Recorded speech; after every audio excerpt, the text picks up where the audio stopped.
All right, hello, and thank you everyone for showing on up today. We are here with some very amazing and esteemed panelists here for our panel called Mission Diversity and Inclusion Within Geek Culture.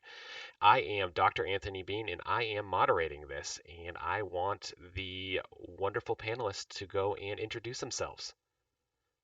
Hello, Narak Dickerson, PsyD. I work with Tony at the TLOS project doing psychological assessments and testing. And I'm very happy to be here. Can't wait to get started. Hello, all. I am Dr. Rougeau Burns. You guys can just call me Dr. RB or Gaston, whichever. And I do a lot of psychological testing over here in West Texas. So I'm over here in Lubbock. I work with kids in the foster care system, work with families, work with couples, and just trying to help them see issues that they may not see themselves and kind of get to the place they want to get to. And so I'm excited to be here and talk about diversity and what it means to me. Hello, everyone. My name is Mitch Reed. I'm the president and CEO of the United Experience in Northwest Florida, and we're committed to advancing the world through gaming, education, and charity. Today, we're happy to talk about diversity and inclusion today and its importance in geek culture. Hello, I'm Julia Stammen. I'm a licensed professional counselor in Austin, Texas, and I have a private practice called Heart of the Realm, where I see adults who identify as geeks, gamers, and misfits. Hi, I'm Lodestar. I'm a school counselor for a private day school for special ed students in the Washington, D.C. area on the Virginia side. I also do work with dance and adoptees from all over Asia, and happy to be here. Hi, I'm Dr. Megan Connell. I'm a board certified psychologist working in private practice out of Charlotte, North Carolina. I'm also the co-founder of Geeks Like Us. I do a live play Dungeons and Dragons game, and I do a lot of trainings with Leyline Geek Therapy, and I'm really excited to be here today. Thank you all so very much. That was very impressive credentials, and I'm very excited to have you all here. So first off, let's start off with what is diversity? How do we see as diversity in our area, our life, our professional life, our regular life? So for me, diversity is being able to walk into organizations and see yourself there in the population. It's being able, it's being there and feeling like you belong. Feeling like when you walk in, people will understand where you're coming from. And even if they don't, they're able to feel free to ask you about your experiences. It doesn't limit you, diversity. It doesn't limit your scope of practice if your area is diverse. Yeah, it's just inclusion for me. Yeah. I've been watching a lot of Hamilton lately, and there's this song where it talks about I want to be in the room where it happens. And that's what diversity means to me, is that a lot of times you have a small subset of people making decisions for a lot of people.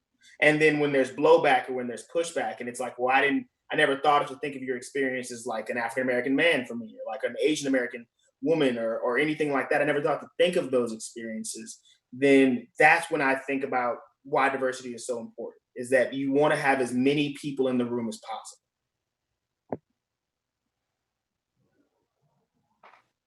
Yeah, so for me, when I think about diversity, I think about the range of human differences in its totality. Any dimension that can be used to differentiate a group or people from one another would be diversity. And I think it's important to delineate the differences between diversity and inclusion, which I'm sure we're going to talk about later.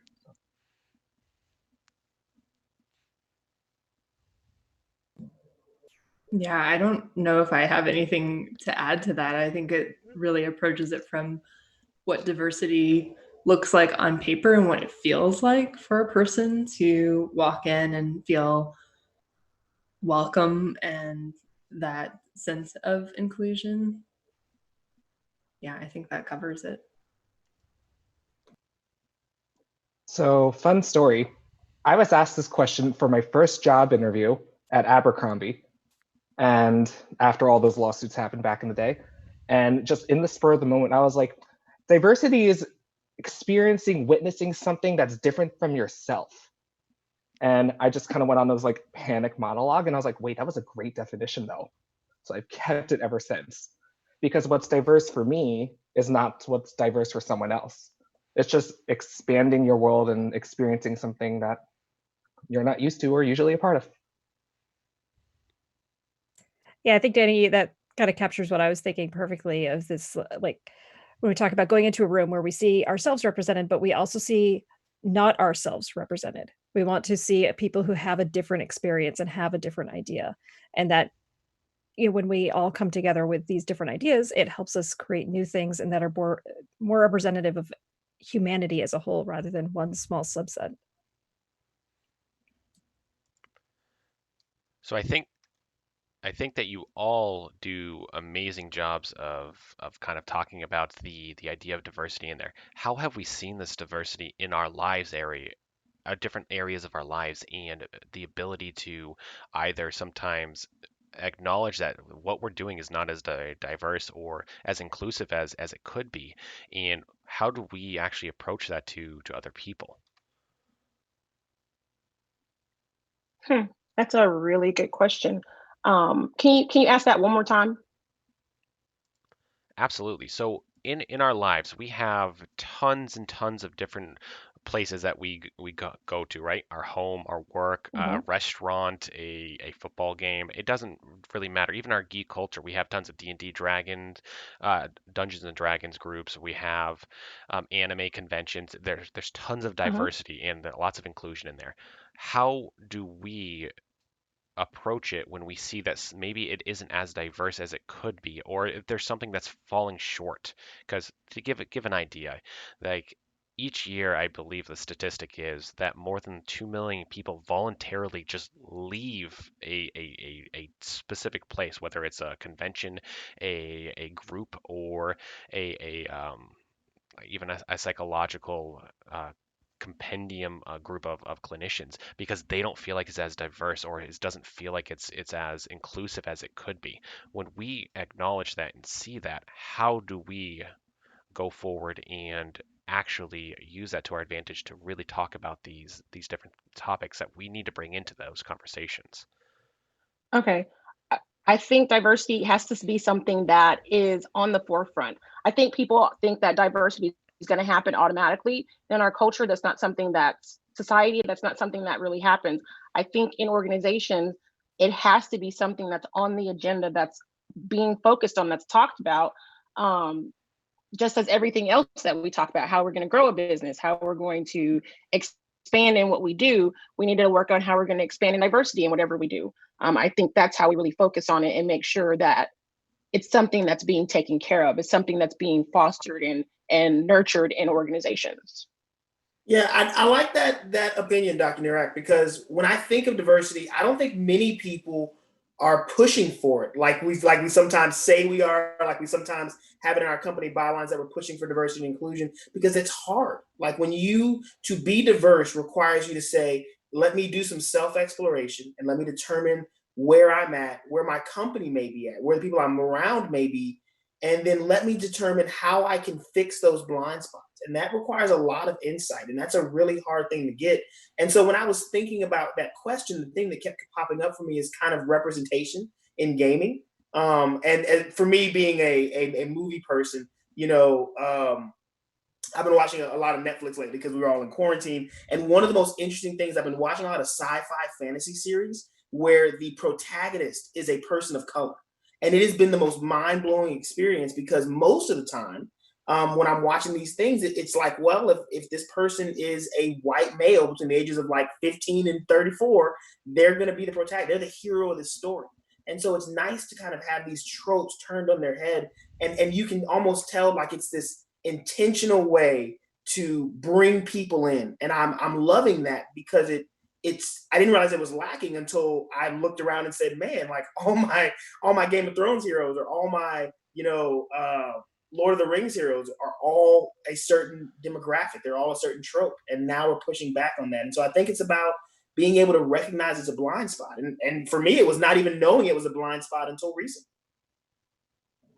Yeah, I love where this is going. So I'm just going to build on the conversation a little bit. I want to add the word and term inclusivity, throw a definition out there. I think loosely default is the involvement and empowerment where the inherent worth of all people are recognized. And I think that that starts with process or thinking processes.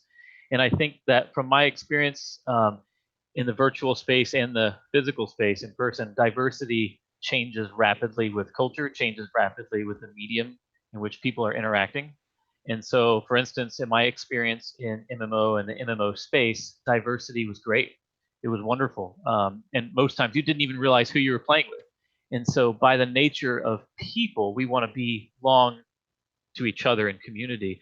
And it was fun to watch what I think as an ideal paradigm where people play together regardless of anything just to accomplish things and share in that experience together. So I think that those realms, those anonymous realms, and being transparent, they're stronger because they didn't have that cultural bias or that background to shape it. Whereas if you go to the physical, then you start seeing what you guys were just talking about, where diversity starts to fall off the map a little bit. But in general, where I saw all of it fall short was inclusivity, because even though in the MMO world we were diverse, people still felt excluded from activities based upon how they interact with other people, based upon what people learned of them and their relationships that built. So I think that inclusivity is really where we fall the shortest.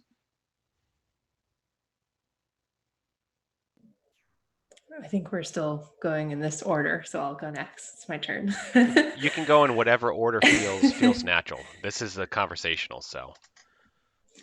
Yeah, I've been thinking about this kind of a lot on my own lately, of the different levels that diversity can happen and what we can do about it, which I don't know if we're getting to later. But I think it happens on so many different levels, including access.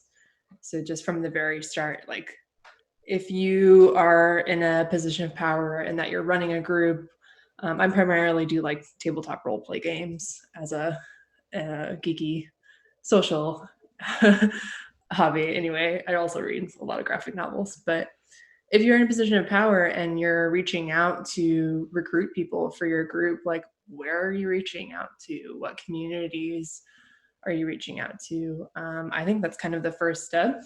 It's like access and entry into that space. And then once they actually get into the space, are they seeing people like them?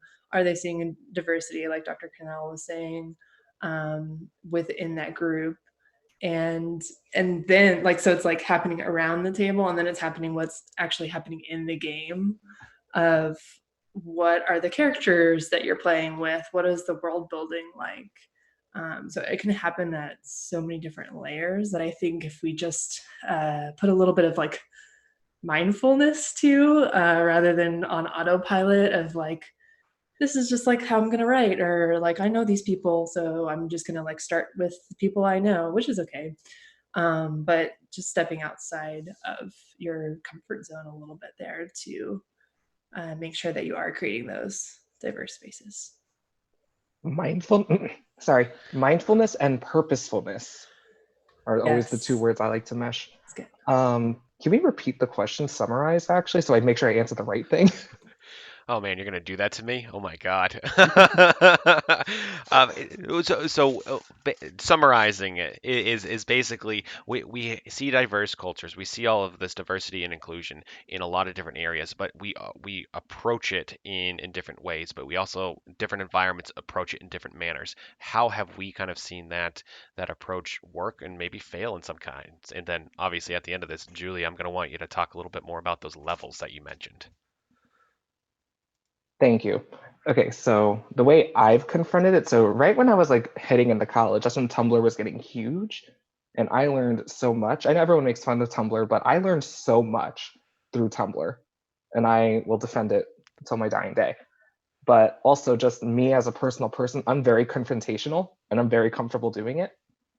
And I kind of learned from something I heard Rosa Parks said back in the day, where the safest place to be is in the public eye, because then almost nothing can be done and people won't notice. If you are right in front and center of everyone, as I usually do when I confront things, like people see, people think, more importantly, and hopefully do something about it later on. Yeah, I think to build on this, like both what Danny and Julie just said of that idea of being intentional and thinking about it and like having to go and intentionally do things. I think when you were first asking this question, Dr. B, the thing that's really struck me with this is you have to be willing to have uncomfortable conversations. Like if you are in a space and you notice a lack of diversity, you notice that people are not engaging in the way you want to see them engage, and you're not seeing representation the way you want to represent, be willing to have those uncomfortable conversations so that we can address it, and don't just stop at the first, like, I think we're doing a good job. Be willing to be a scientist and ask, like, what evidence do we have that we're doing a good job? What's measurable steps have we taken in the past, and how can we know this for sure? And then also, like Dr. Ib was saying too, of having that inclusion in media and understanding just how important it is. Whether it is you're running a live stream D&D game and you're having a wide range of different types of players, different types of characters represented, it's really important for people to be able to see themselves in media.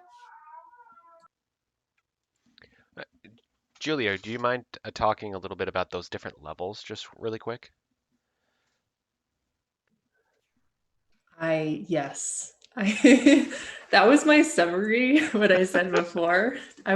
Is it okay to kind of shake it up and like, does anybody have any add-ons to those levels of like access, and then what the people look like, and then what like the game content looks like? Shake away. I mean, so to give you an idea, like after we talk about levels, I definitely want to go into the different geek areas, such as anime, where I know Lodestar is going to go into some stuff as well. I know Megan's going to go into D&D a little bit, and I know Nirak, man, we brought you into some geek fold here, so we're going to have a lot of fun with this. But I think that if we kind of brush up Well, a little bit more of that type of stuff too, might be really beneficial to help flush so things then out. before we do that deep dive, I did want to add on to Dr. Megan's point about just media representation, because I think that was really cool. So as a Black man, I had two different experiences watching these really old timey Arthurian legend shows. One was A Letter to the King. So no spoilers if you guys haven't seen it. Great show, right? In it, protagonist is a young biracial boy, right? And but the way that they approach race in there is that they basically say that like there's these three different clans that have been at war for a long time, and if you're African American, you're in this one clan. And so so race is a prevalent part of the show, right? And it's an interesting watch because as an African American man, like who am I going to identify with? Like I'm probably not going to identify with anybody else other than this young biracial protagonist, right?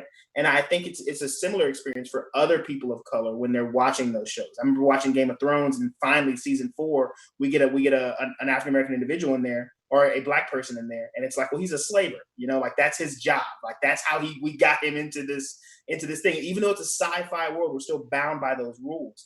But then I had an interesting experience watching Cursed. We finished that recently, and then now when you have this huge biracial cast, so like Arthur is African American. There's other characters that are clearly from different nationalities, different ethnicities, and it's a really interesting experience, like watching this happen and having no mention of race at all. And I really thought that was, when we do kind of talk about that intentionality before, and how these guys intentionally chose to express that.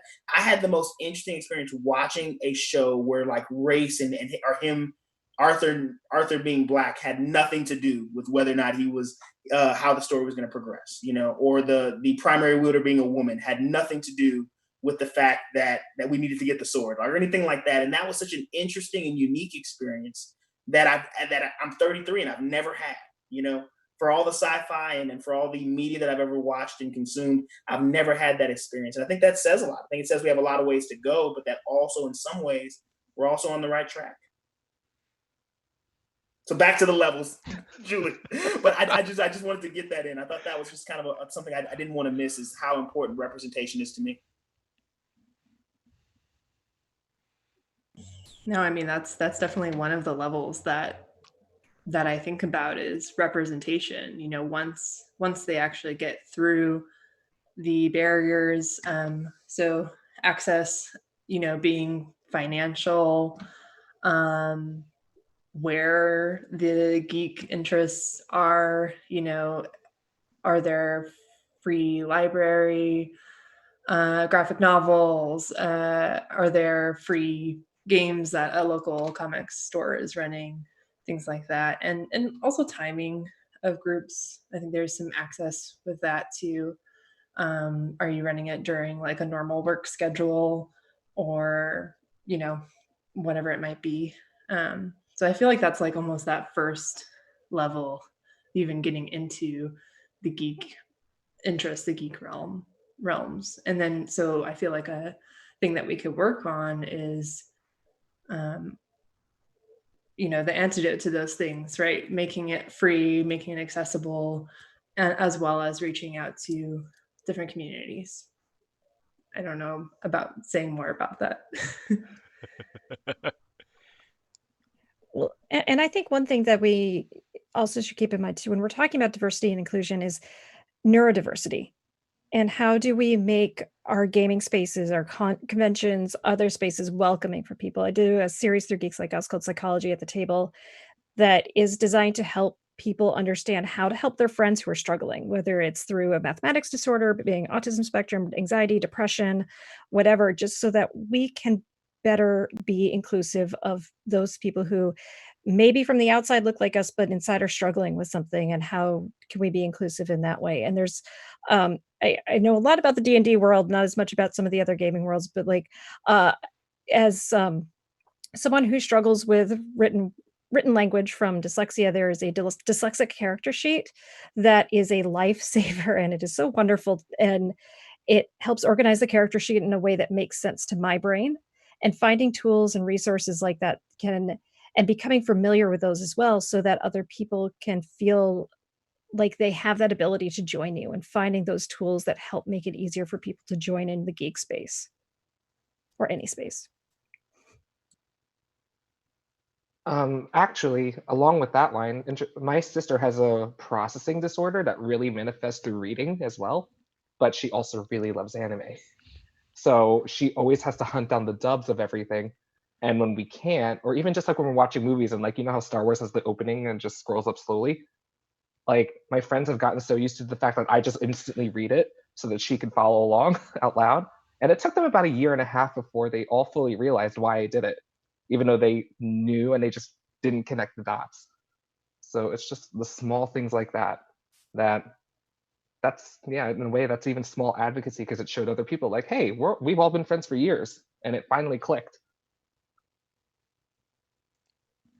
Mitch, what about you? Where I know you're based in Florida. How are you kind of seeing a lot of these different diversity aspects, whether it's from the brain diversity versus different cultural diversity? How are you kind of experiencing that, especially using United XP? Yeah, sure. Thanks for that question. So I think one is the initiative that you and I have actually talked about. And so, as you guys know, sometimes people with learning disabilities are one of the first demographics overlooked, because a lot of times organizations look at them and they go, well, what value added are they? And they don't take the time to get to figure out what value are they, right? And so I would argue this is a point of a lack of diversity and inclusivity, especially with them. So speaking to Dungeons and Dragons, we're currently working a program right now with an executive director, an entire team of folks in an organization who want to take the next leap and utilize D&D to facilitate a job interview, to help give them the social skills they need and walk them through the process of doing that. So that's something that we're looking to develop for free for them as a program of record. And the reason we're doing it is because in this area especially, we're almost 10 years behind in STEM. We're almost a decade behind in getting help for adults who have learning disabilities. And so they're at a major disadvantage with major budgetary restriction and constraints. And all as a result of my segue, my next point here is what I call a paradigm shift, where we're lagging behind in this particular region and other regions too, not just here. And so people are always asking me, now that I've been talking to leaders and organizational leaders, I've been talking to local senior community leaders about, well, we just don't understand why there's so many issues. And I said, well, at what level are we educating and advocating to this young generation about what the future looks like, and particularly in the geek space? Because almost 90% of our children growing up now operate in some continuum of that geek space of some type. And my answer is, we need to learn how to love people as people. And if we can get to the point to where we're thinking that way, and it's not, oh, I have to help out that person because they're hurting. It's, oh, I want to help out that person. When people start reacting in a way that's loving, then you know that their baseline is a lot closer to where it should be. And I think that we need to be striving as a people to get to that baseline. I think everyone here is talking about what should a person look like in their normal state. And I think that's what we're trying to get to.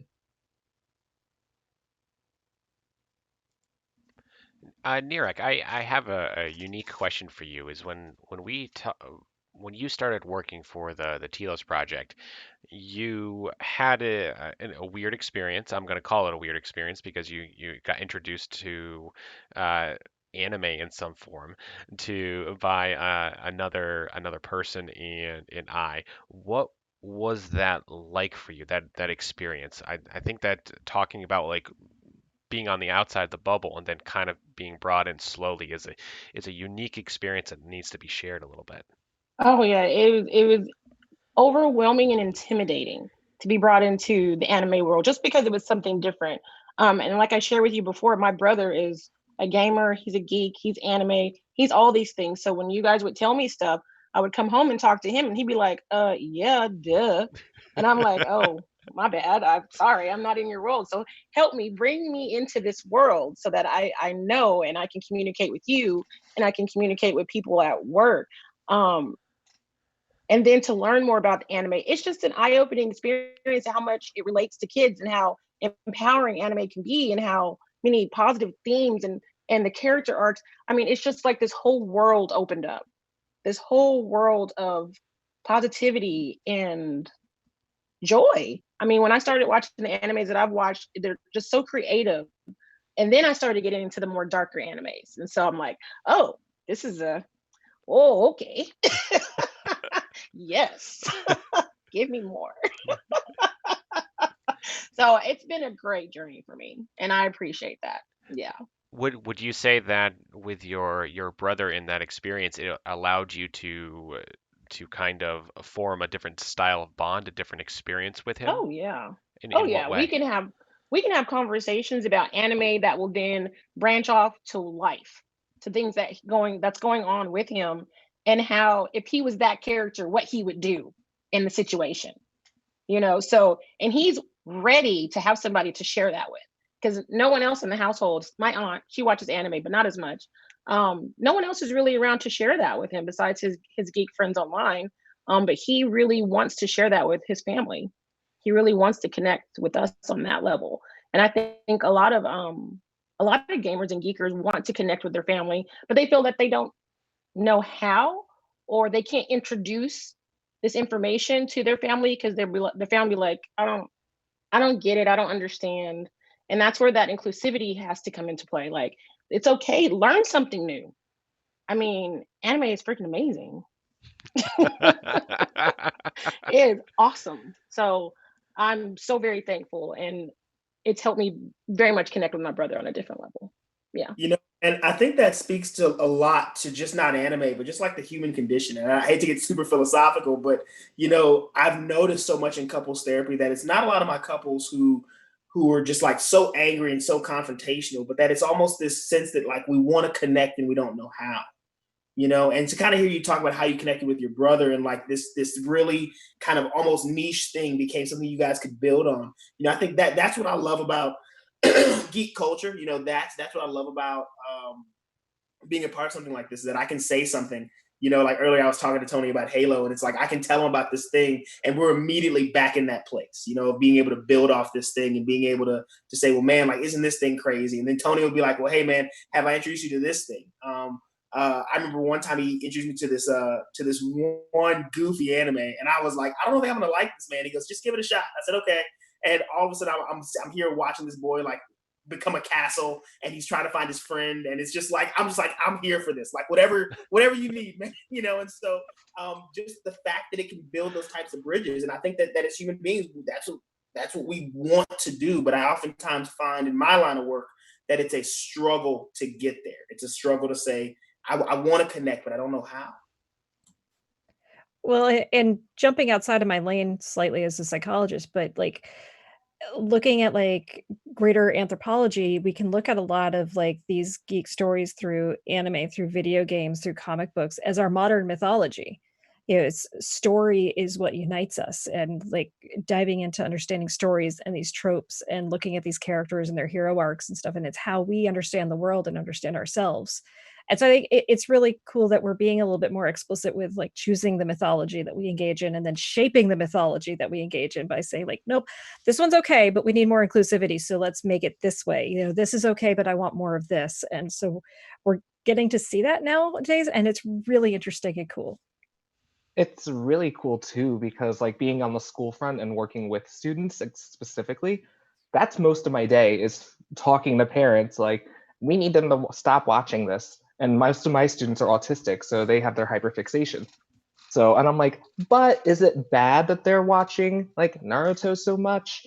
Not necessarily, because here, and then it's me teaching the parents, like, if you watch it with them, one, it'll make the connection we were talking about, and two, you can pull those little like tiny things and spin it in their world, and it teaches them so many philosophical lessons and so many life lessons. And I also do it a lot with Kingdom Hearts, because if you ever play Kingdom Hearts, it's just a big mindfulness trip. It's all it is.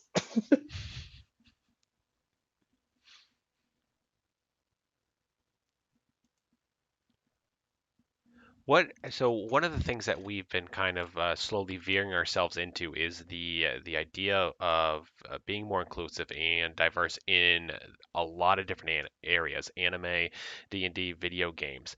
But we continue to see a lot of different protagonists. Obviously be white male stereotypical, and a lot of people are trying to break from that, and I know D&D is making a big surge right now, and so that's kind of where I was going to bring up Megan next to kind of explain what is D&D doing currently, and what are the hopes for that type of stuff, and why did they choose to do this? I think, well, they're wanting to. I think from a business perspective, honestly, what Wizards of the Coast is hoping to do with D&D is to get more people playing. And they've figured out that the best way to do that is to make the game approachable to everyone. And in that exploration, it's looking at what mistakes that they made in the past and learning how to address them, and how do we try to make this game better, to look at the tropes that have been incredibly problematic. A couple months ago, there was this big discussion around the trope of orcs and how Tolkien's orcs were influenced from more of the idea of the Mongols, and then like it got moved into more of like this thug culture, and specifically in Bright, which was humongously problematic. But they're, instead of just sweeping this stuff under the rug, they're actually having proactive discussions about it and looking at how do we change this thing. There's a supplement that just came out that talks about the idea of race versus culture, and how to build a character where you have some innate abilities from whatever species you are. So if you're an elf, you're long lived, you're a little bit more graceful. But then if you're an elf that was raised by dwarves, you're going to have abilities that come from dwarven culture. And what does that look like? And so it's really breaking it down in a very interesting way. And I think, again, expanding the pool of people who want to play and giving more access and more tools to play, which is absolutely fascinating to me.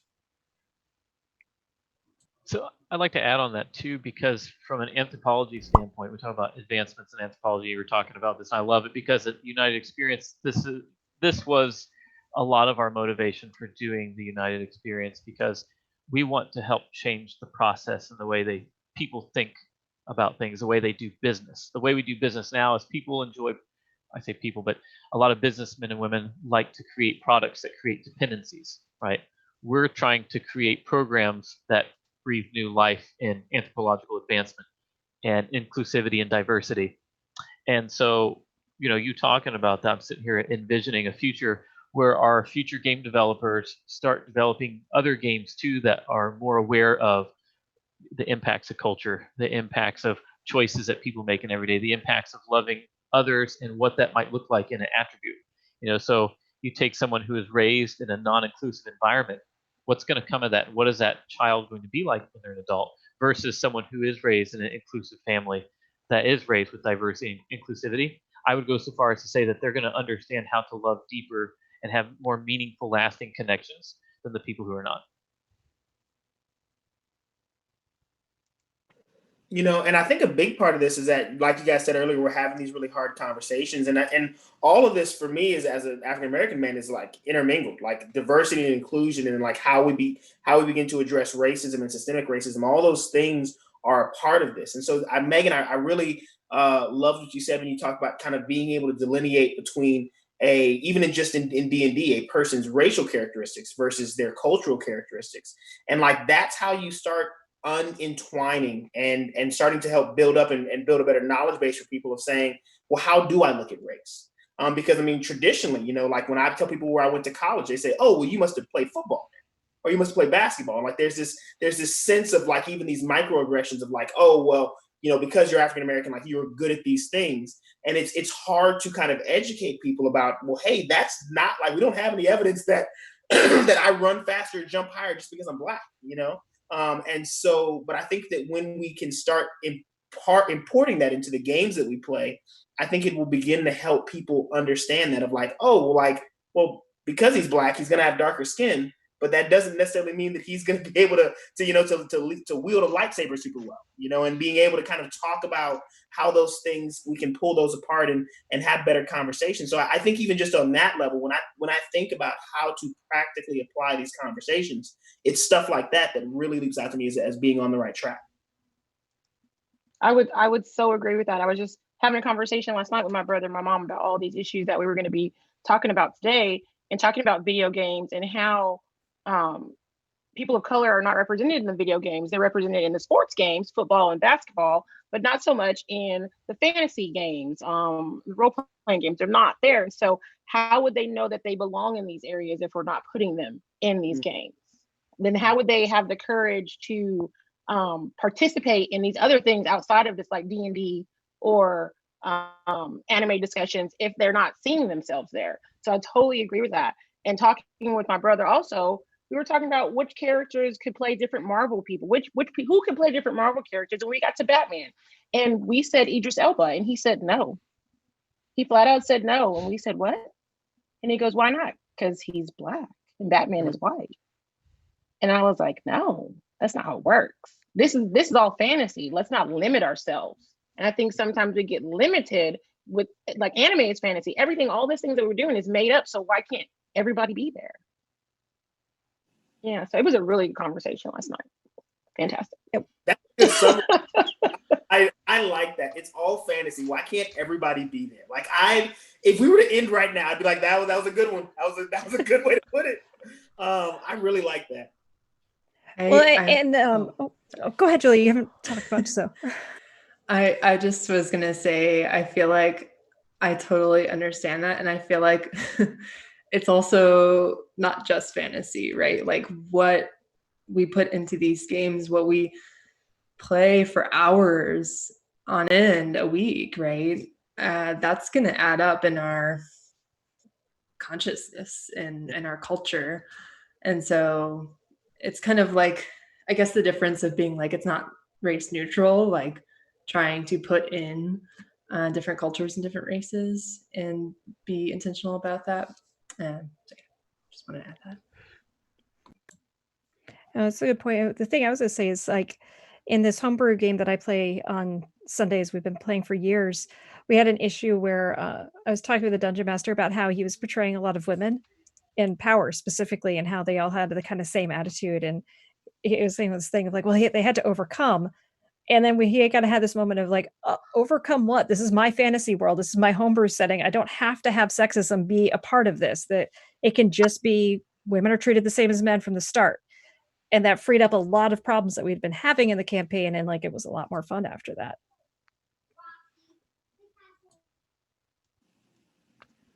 So Danny, how obviously you're very versatile in the anime and manga area. So I am very curious on what your view is a little bit on diversity and inclusion within the characters of a manga and anime, because obviously I would, well, not obviously, I would assume that as people watch a lot of anime, we actually don't see a lot of people of color within anime as well. It's a lot of whitewashed individuality, and sometimes what do you kind of see us needing in that area? What I see us needing in that area is honestly just more creation and more inclusion, like we've been saying. It's really the same thing. But it's also kind of understanding the cultural context. Like, sure, Japan had a March for Black Lives Matter, and that's super awesome. But race over there is very homogenous. They are not seeing everyone. It's not as like heterogeneous as America is. And so while it's very, very like upfront in our faces, and we're facing so many different things every day, we have to remember over there too, it's more of just like small activism and understand the cultural differences and how to bridge all of that. And also, I think it also lies within the fandoms themselves, because I see so many talks about race in anime these days, especially the theory that everyone in anime is actually Japanese, and that all the hair colors you see is just the different undertones, and they're just ignoring the black hair, and they're like, oh, Sakura just has black hair, but it's pink undertones, so they're gonna color it pink. And I was like, what? And like there are many people that like are die hard on that, that like, no, everyone's Asian in anime, just they just are pale, because that's what a lot of Asian culture values. They also value very pale people, and that's why geishas wore bird poop to make themselves white. Fun fact, the makeup is bird poop. So Danny, explain that more to me then, because I mean, you just said something like really innocuously that I'm just like, wait, let's back up. So tell me about when I'm watching anime, you know, and what am I supposed to be seeing in terms of representation? Are they supposed to be represented as white, or is it supposed to be more homogenous or more heterogeneous? Like, what am I supposed to be seeing when I'm watching that? The thing I tell people, and like my students themselves, I'm like, interpret it the way you want, because that's really what a lot of writers like in like for manga and anime are trying to do. They're like, because they're Japanese cultures are not like very upfront with their emotions. Like our field would be kind of like super hard to be in over there. So a lot of like creative writers and stuff, they get their a lot of emotions and angst because it's all super competitive and super high maintenance and anxiety over there. So a lot of their expression comes through like these creative arts, which is why you have the super dark animes that are like super sad, but it's also like their catharsis. So I also, and like the whole race stuff with it, I don't like to shoehorn it unless it's pretty obvious. Like in Digimon, I'm gonna basically say most of them are Japanese because they're all over Tokyo. And Digimon's been a huge part of my life. I'm actually wearing the Crest of Hope right now. But also, like in season 2, you find out TK and Matt are like half French or a quarter French. So I'm like, oh, well, they're mixed. And you just kind of take it as it is. And until they explicitly say, just don't label. Don't assume the things of people. Same thing with gender. So how do we go about in our different practices, different lifestyles of actually bringing a little bit more of this inclusivity and diversity to it? Because I know here at the Telos project, we focus in primarily on an internal structure where with for our groups and stuff of the kids that need it the most, and we can then make a case to present to insurance to get them to cover it for them as well, so they can get this type of stuff. When we do that, we focus more on that internal structure. But Julia, you also were talking about the external, the community-based type of stuff as well. And Megan, you have three all-girl D&D groups, I think, which is super empowerment based as well.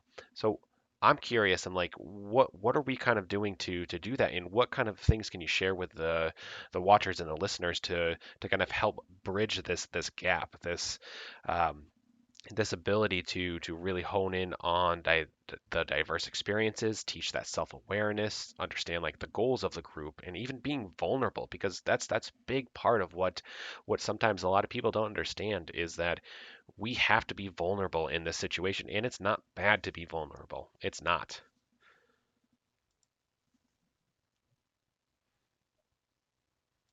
It was a big question. I know. Take a moment. It's okay. It was a lot I just threw at you. Anyone can speak up. I think I'll start a little bit. I think we all said before, talking about like having the hard conversations, being intentional and really thinking about it. Um, and then also just being willing to learn and grow.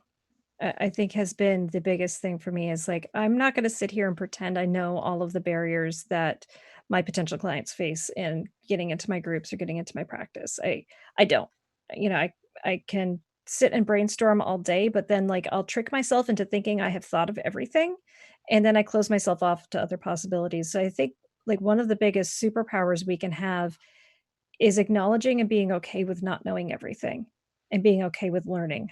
And the more we're open to learning and growing, the more inclusive I think we can be, because we start to learn other people's experiences and understand those barriers. For me, like where I work, because I work at multiple schools for my different jobs, and I actually have students who, because the students today, oof, they are on it. And it's very wonderful to see, and I'm very excited to see what becomes of it when they obtain adult rights. So, but still, they're frustrated with like teachers and other things. And the thing I tell them is, you have to meet people where they are, no matter who they are, and then you get them to stretch a little. And because I'm coaching dance stuff too in color guard and winter guard, I'm like, think of it like stretching for a split. If you cannot do a split, you're not going to get it overnight. You have to push it and push it and push it, and eventually you will hit the split. And that's just the metaphor I like to use because it's simpler, and honestly, it takes a lot off them and like my need to change the world immediately when I just know just every little bit counts.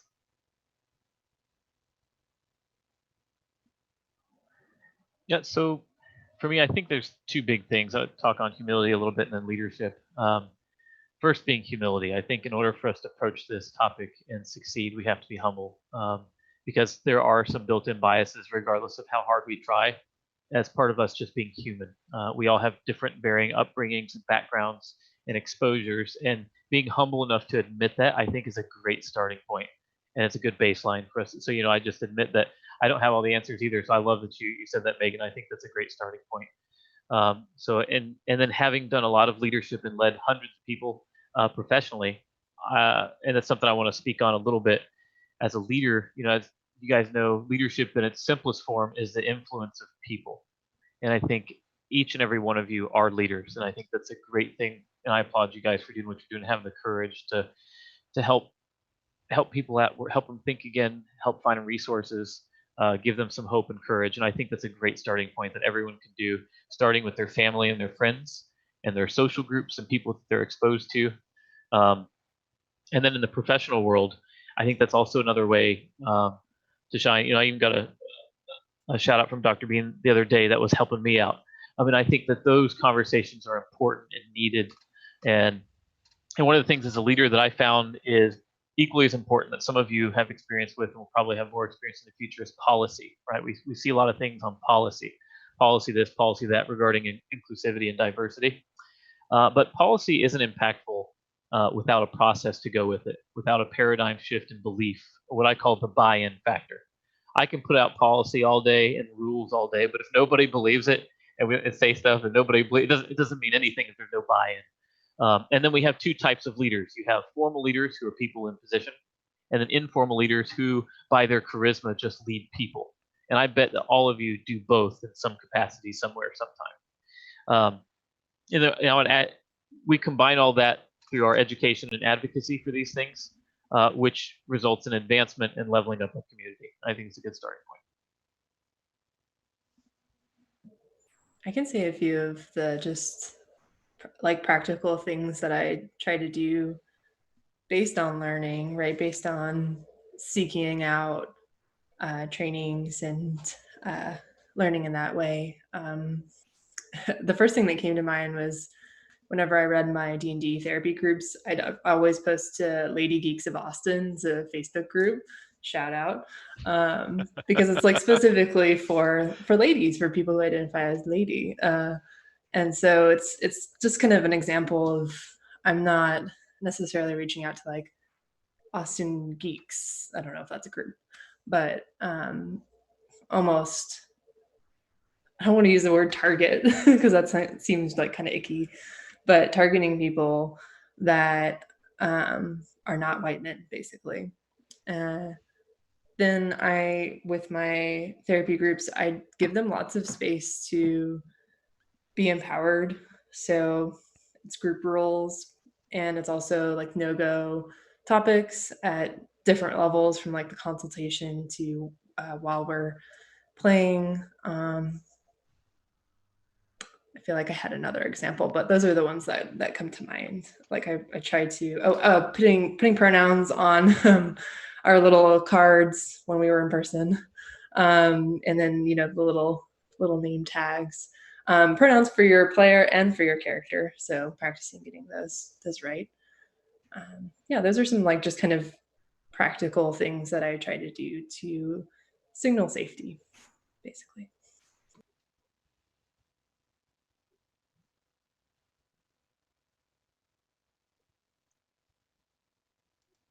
A big thing I forgot to mention too with my split metaphor is also as you meet people where you are and you help them grow, like, and remember, people could regress as well.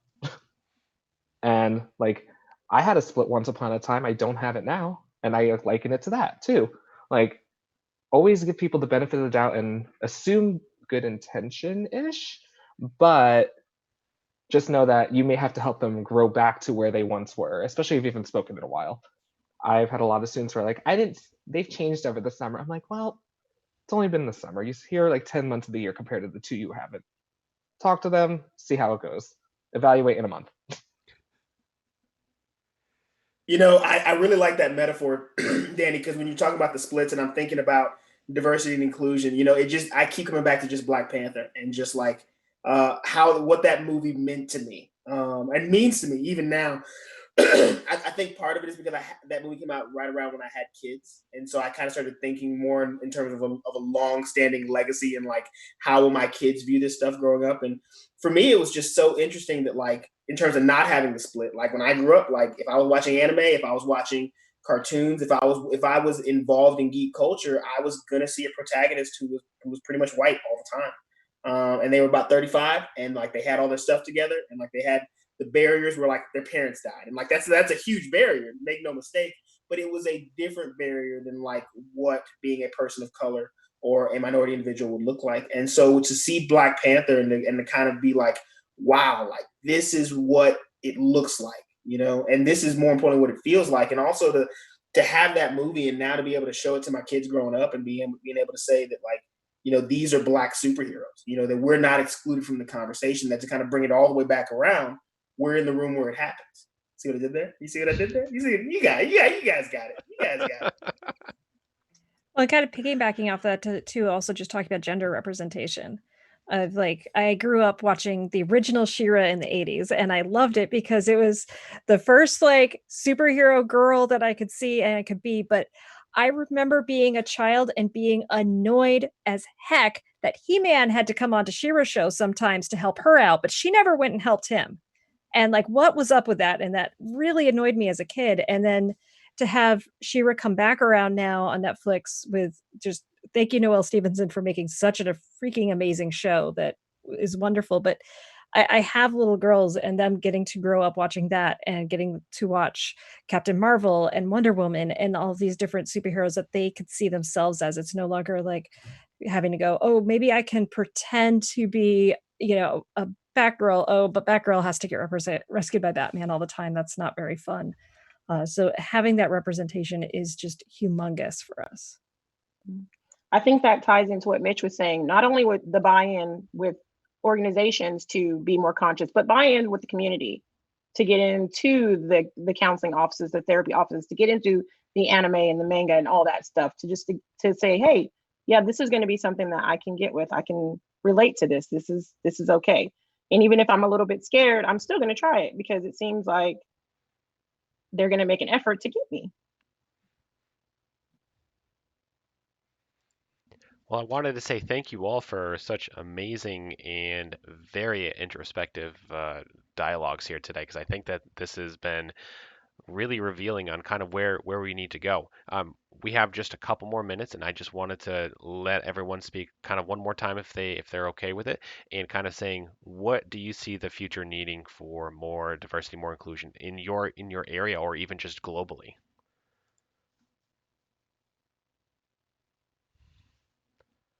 It's a big question. I'm watching your faces. It's a big question. I'll start. The future of where I think where we need to go is we need to just advocate more. And A lot of advocacy so far has been just getting the buy-in, getting the buy-in. Well, if one thing quarantine did for the world, I think it made people listen to things. So we finally have buy-in, but now it's time to just keep going momentum-wise, actually push, and not forget about it when we're all not hiding.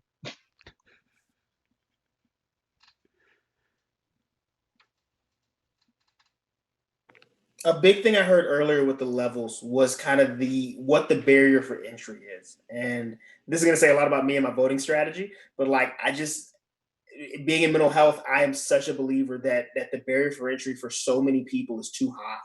They're like, how am I going to give an hour of my time coming to your office and paying this amount of money, when I'm trying to put food on the table? And so for me, I think whether you're talking about geek culture or mental health or just a lot of things in life, I think the goal is to lower the barrier of entry, not to lower the standards, but to more so say, how can we help people who may never go to a therapeutic D&D group, or who may never find that niche that helps them belong. That's a part of geek culture. How can we help make this accessible for them? Back in the day, if you wanted to play Halo, you had to have an Xbox, you had to have a landline, you had to have an internet connection that didn't tie into your phone line. Like that's a big thing. You're going to price yourself out of a lot of people, and the hope is that as we continue to progress is that we're going to be able to remove some of those things and say, hey, now I know some of them can connect via Wi-Fi. I'm totally speaking out of my lane now, so I don't know. Tony can tell you about that stuff, but so to speak, that there's a lot of ways we can lower the barrier of entry and make sure that people can have access to all these great things that for a while only a few people could access.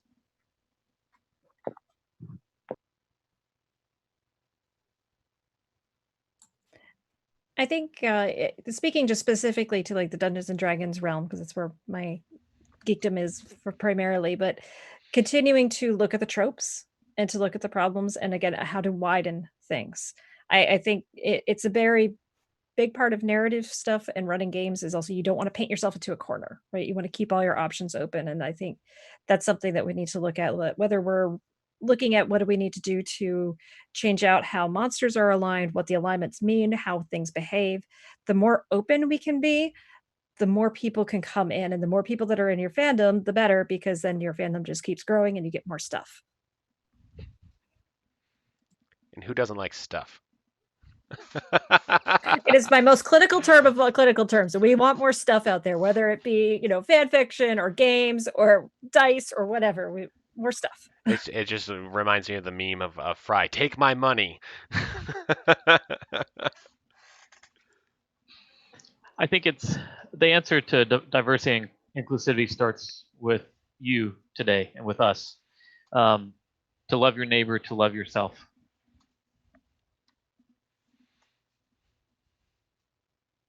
Short and sweet as always, Mitch. I love it. Julia Nirak? I think everyone pretty much said everything. I mean, I think it was good comments. I think accessibility, loving yourself, loving others, and not limiting your thoughts, not limiting how you view people, are all key to diversity and inclusion. Yeah, I think the only thing that I would add to this wonderful pot is just empowering other people. When you like their stuff, tell them that you like their stuff, support them, compensate them, and encourage them to keep going. Julie, if I can piggyback off that, I love that you just said that, to tell people you like their stuff. Like we know from science, like in studying the brain, we pay attention to the negative comments so much more than the positive, and you need it's a 5-to-1 ratio of good stuff to bad stuff.